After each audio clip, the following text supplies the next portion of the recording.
Nyerni egy bajnokcsapat ellen az mindig jó érzés. Az az egy. Másik, nyerni egy jó csapat ellen az még több jobb érzés.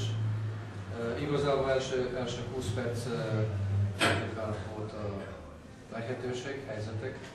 Ők kihasználtak, és akkor följöttünk, és mint tudtunk kihasználni, és azután tényleg jó is játszottunk.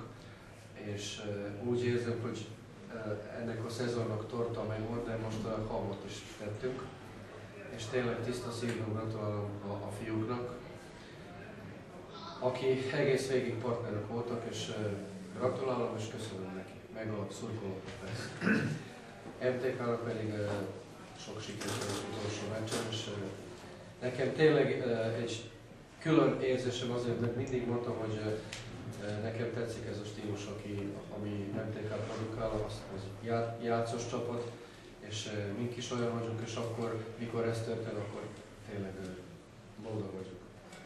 Ha sportturizmus, akkor Questor utazás. www.questor.hu, mert a meccseket látni kell.